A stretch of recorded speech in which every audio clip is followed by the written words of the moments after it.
चालियो कोई यशवर्धन सुकुमार, और पत्नी रोवे वियोग में कोई रोवे मात तुम्हार।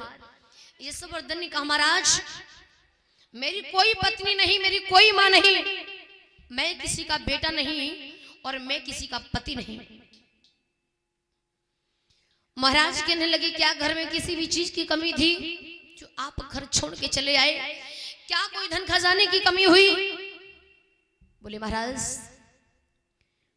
मेरे लिए कोई धन नहीं है, इस दुनिया में संतोष से बढ़ के और इससे बड़ा कोई धन नहीं है, इतना ही बहुत है, मुझे किसी की आवश्यकता नहीं है। अब भगवान बुद्ध सुन रहे। महाराज बोले चलो बेटा महलों में। भगवान बुद्ध बोले महाराज अगर आप इसे महलों में ले जाना चाहते हैं तो ऐसे नहीं जाएगा। हम साधुओं का, हम भिक्षुओं का ये परम नियम है, अगर कोई महलों में आमंत्रित करता है तो जाता हूं, अन्यथा किसी के घर में प्रवेश करने वाला नहीं हूं। और भैया एक जो बुद्ध का सच्चा अनुयायी बन जाता है, एक जो बुद्ध के सच्चे धर्म को मानने वाला होता, सत्य मार्ग पर चलने वाला होता है, वो दोबारा से तृष्णाओं में फंसने वाला नहीं होता है। बोले अगर आप बुलाना चाहते हो तो आमंत्रित कीजिए, तो ये महलों में भोजन दान लेने के लिए आएगा। तो ऐसा ही हुआ। महाराज ने यशवर्धन को महलों में आमंत्रित करने के लिए तथागत को निमंत्रण दिया। भगवान तथागत बुद्ध ने निमंत्रण को स्वीकार कर लिया। इधर महाराज से कहा कि आप जाओ, यशवर्धन आपके यहाँ भोजन दान लेने के लिए अवश्य आएगा। महाराज चले जाते हैं, सारी तैयारियां करते हैं, और इधर भगवान तथागत बुद्ध यशवर्धन को भिक्षु संघ के साथ महलों में भोजन लेने के लिए भेजते हैं।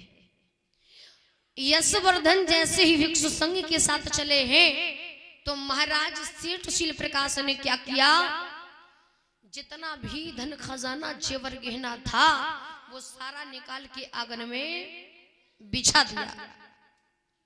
क्योंकि हो सकता है कि अगर यशवर्धन इस धन खजाने को देखे तो धन खजाने को देख करके मोहित हो जाए, लालायित हो जाए, तो ये दोबारा बुद्ध के पास न जाए।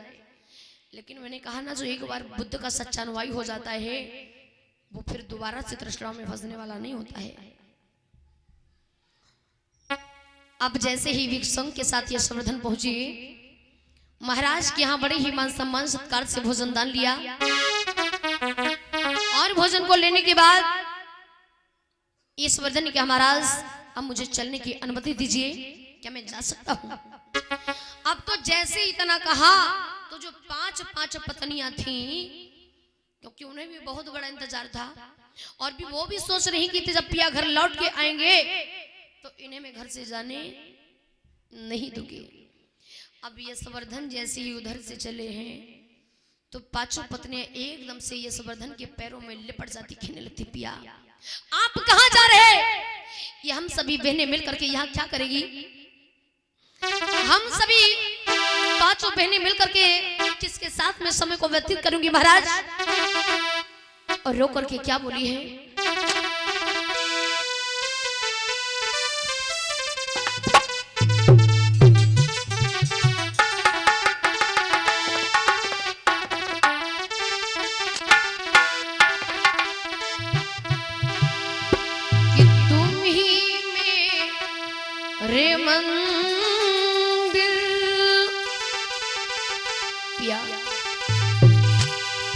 और तुम्ही मेरी पूजा। महाराज क्यों नहीं बोल रहे? क्यों? अरे तुम्ही मेरे मंदिर और तुम्ही मेरी पूजा, और तुम्ही देवता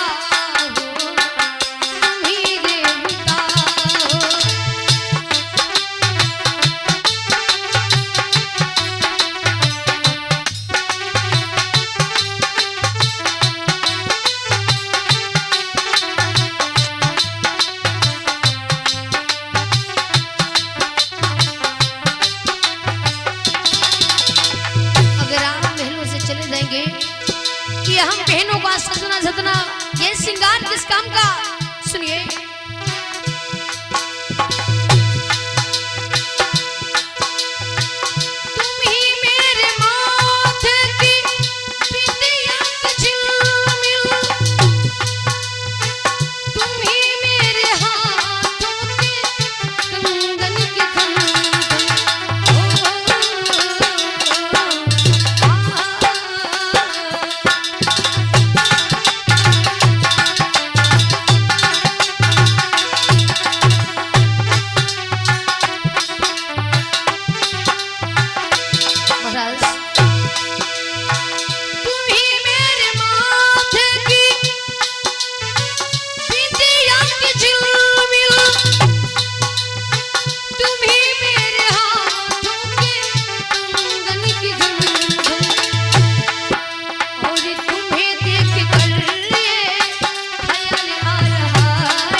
जब इस प्रकार से वो सभी पत्नियां रो रो करके कहने लगती है, अब तो वो तो पिया महाराज पता नहीं क्या क्या, लेकिन ये संवर्धन पर असर पड़ने वाला नहीं है, क्योंकि वो तो साधु सन्यासी वैरागी हो चुके हैं। ये संवर्धन ने अपने पैरों को छुड़ाया और कहा कि था तब था, लेकिन मैं अब तुम किसी का भी पति नहीं हूं। और वहां से वापस लौट करके तथागत के पास आ जाता है। कहने का मतलब भैया, जो कामी अंधा यशवर्धन, जिसकी एक नहीं दो नहीं पांच पांच विवाह हो चुके थे और छठवीं शादी का इंतजार कर रहा था, अगर उसी यशवर्धन को उस बगीचे में वो लड़की ना मिली होती तो वो वृद्ध पुरुष नहीं मिला होता, और अगर वो वृद्ध पुरुष न मिला होता तो वह तथागत के पास नहीं गया होता, और अगर तथागत के पास नहीं गया होता तो वह इसी प्रकार से अपने जीवन को तृष्णाओं में व्यतीत करता रहता। तो कहते कि भगवान तथागत बुद्ध ने उस कामी अंधा यशवर्धन को किस प्रकार से समझाने का काम किया। लोग कहते कि शादी हो जाती, दुल्हन घर में आ जाती, बहू घर में आ जाती, या मान लिया कि एक बेटी को जिसकी शादी होने के बाद जिसे वर मिल जाता, दूल्हा मिल जाता, क्या भैया जीवन में सुख शांति मिलती? मन की तृष्णाओं को शांत तो कर सकते हैं, पर जीवन में सुख और शांति मिलने वाली नहीं है। कहते ना कि इंद्रियों का गुलाम और बन करके, और जो सुख की राह में रहता है, जो सुख की राह में रहता है, और सुख नहीं मिल पाता भैया, वो दुख की राह में जलता है।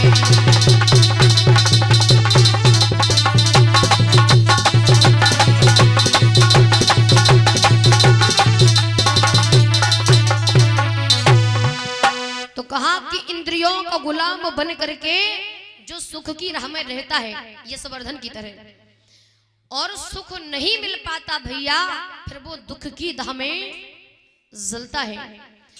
तो कथा प्रसंग को स्मरण किया, संग शक्ति किस प्रकार से भगवान तथागत बुद्ध ने उस ये संवर्धन को जो काम तृष्णा का वशीभूत था उसे भी समझाने का काम किया।